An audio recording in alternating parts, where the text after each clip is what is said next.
ప్రభుని యేసుక్రీస్తు నామములో మీ అందరికీ వందనాలు. Praise the lord. ఈ ఉదయకాల సమయంలో దేవుని యొక్క వాక్యాన్ని చదువుకుందాం. ఆదికాండము 18వ అధ్యాయము 14వ వచనం. యెహోవాకు అసాధ్యమైనది ఏదైనా నున్నదా? ఆమేన్. మన జీవితంలో ఎదురయ్యే సమస్యలు లేదా మనం సాధించాల్సినటువంటి లక్ష్యాలు చూసినప్పుడు ఇది నా వల్ల అవుతుందా, అసలు ఇది నాకు సాధ్యమేనా అనే అనుమానం, భయం కలగటం మనకు సహజమే. కానీ మనుషులకు అసాధ్యమైనవి దేవునికి సాధ్యమే అని ధైర్యాన్ని ఇచ్చే శక్తివంతమైన మాటే యెహోవాకు అసాధ్యమైనది ఏదైనా నున్నదా అని. అసలు దేవుని శక్తికి అవధులు లేవు. మనుషుల సహాయము, మన సొంత తెలివితేటలు, మనం చేసే ప్రయత్నాలు ఒక స్థాయి వరకే పనికొస్తాయి. కానీ దేవుని శక్తికి అసాధ్యమైనది ఏదీ లేదంటండి. మన కంటికి దారులన్నీ మూసుకుపోయినట్లు అనిపించినా ఆయన ఒక్క మాటతో సరికొత్త మార్గాలు తెరవగలరంటండి. ఇక అంతా అయిపోయింది, నా వల్ల కాదు అని మనం అనుకునే పరిస్థితులను కూడా ఆయన తన అద్భుతమైన శక్తితో మార్చగలరు. దేవునికి అసాధ్యమైంది ఏమీ లేదు అన్న మాట నిజమైన సత్యం. ఆకాశ భూమి పాతాళం సృజించిన దేవునికి నీ జీవితంలో ఒక మార్గం తెరవటం అస్సలు కష్టం కాదు.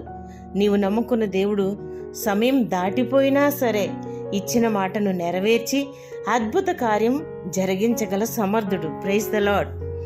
ఏ కష్టాలు చూసి నా వల్ల కాదు అని భయపడుతున్నావో, లేక నీ వల్ల కాదు అని నీ చుట్టూ ఉన్నవారు బలహీనపరుస్తున్నారో నిన్ను, అటువంటి వాటిని అన్నిటినీ కూడా దేవుడు జరిగించుటకు సమర్థుడంటండి.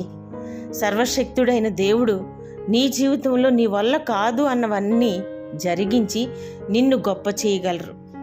అలాగునే నా జీవితంలో కూడా అన్ని దారులు మూసుకుపోయినప్పుడు, నా సొంత వారే, నా అన్నదమ్ములే నన్ను విడిచిపెట్టినప్పుడు నా దేవుడే మూయబడిన ద్వారాలు తెరిచి నా జీవితంలో అద్భుతమైన కార్యం జరిగించారు. ఇక నా వల్ల కాదు, నా పని అయిపోయింది అనుకున్న సమయంలోనే ఇదిగో నేనున్నాను, నాకు అసాధ్యమైనది ఏమైనా ఉన్నదా అని దేవుడు మాట్లాడుతా నన్ను బలపరిచారు. నిజంగా నా జీవితమే ఒక సాక్ష్యం. కాబట్టి దేవుని వైపు చూసి నీ కష్టములు, నీ బాధ, నీ చింత ఏదైనా సరే దేవుని సన్నిధిలో నువ్వు ఒప్పుకుని ప్రార్థించి దేవునికి అప్పగించినప్పుడు నీకు అసాధ్యమైనది దేవునికి సాధ్యమే గనక సమస్తమును నీ జీవితంలో జరిగించి గొప్ప మేలుతో నింపుతారు. నమ్ముట నీ వలనైతే నమ్మువానికి సమస్తము సాధ్యమే అని దేవుని యొక్క వాక్యం చెబుతుంది కదా. ప్రార్థన చేసుకుందామా? మహాపరిశుద్ధుడైన మా ప్రియ పరలోకపు తండ్రి, నీ పవిత్రమైన పుణ్యపాదాలకు స్తోత్రాలు. అవునాయనా, యెహోవాకు అసాధ్యమైనది ఏదైనా ఉన్నదా అని నీవు ప్రశ్నిస్తున్నావు.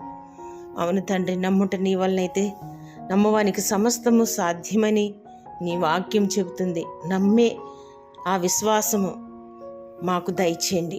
నీ వైపు చూసి మేము నమ్మే విశ్వాసంతో నైనా అడుగు ముందుకేయడానికి కృపను అనుగ్రహించండి. మా ప్రియులందరినీ కూడా ఆశీర్వదించి దీవించండి. మా ప్రార్థన మీ పాద సన్నిధికి చేర్చుకుని జవాబు దయచేయండి. యేసు పరిశుద్ధ నామములో ప్రార్థించి వేడుకుంటున్నాను ప్రియ పరలోకపు తండ్రి. ఆమేన్.